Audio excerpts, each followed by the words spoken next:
Le scoop vient de tomber et a fait l'effet d'une bombe. Revenu d'une mission de maintenance à haut risque dans l'ISS, Jean Rasmussen, cosmonaute franco-danois pour la compagnie Orangina featuring Schweppes-Agrumes, a déclaré avoir vu et côtoyé des extraterrestres. Il expliqua lors de sa conférence de presse s'être amouraché d'une alien et a déclaré se marier avec elle prochainement. Nos équipes sont sur place à Miami et nous attendons avec impatience de suivre l'évolution de cette relation interstellaire et de savoir si Jean Rasmussen et son alien trouveront le bonheur ensemble. Cependant, il convient de rester prudent, car Rasmussen n'en est pas à son premier coup de farces et attrapes. En 2012, il prétendait avoir fait une rencontre extraordinaire avec des licornes de l'espace. Selon son récit extravagant, alors qu'il flottait dans l'espace, une lumière éblouissante l'aurait attiré vers une troupe de magnifiques licornes volantes. Ces créatures mythiques auraient eu des crinières chatoyantes de toutes les couleurs de l'arc-en-ciel et auraient été dotées d'ailes étincelantes, leur permettant de planer dans l'espace infini.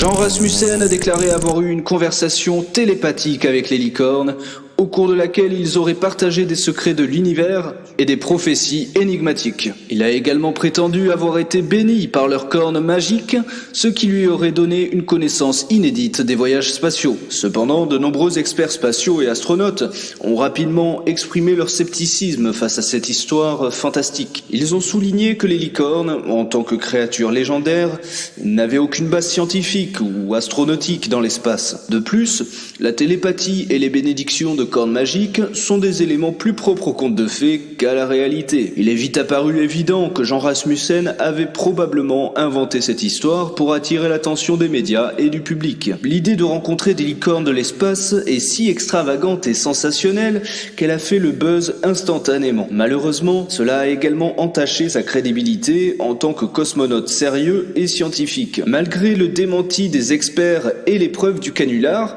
Jean Rasmussen a continué mordicus à entretenir l'histoire des licornes de l'espace, attirant ainsi une foule de curieux et de fans de l'irréel. Cette affaire a également suscité de nombreux mèmes et parodies sur les réseaux sociaux, transformant l'histoire en un phénomène viral et hilarant. Le cerveau de Rasmussen est donc un vrai cocktail d'extravagance, les amis. On dirait qu'il a échangé sa pulpe d'orangina contre des étoiles filantes et des licornes de l'espace.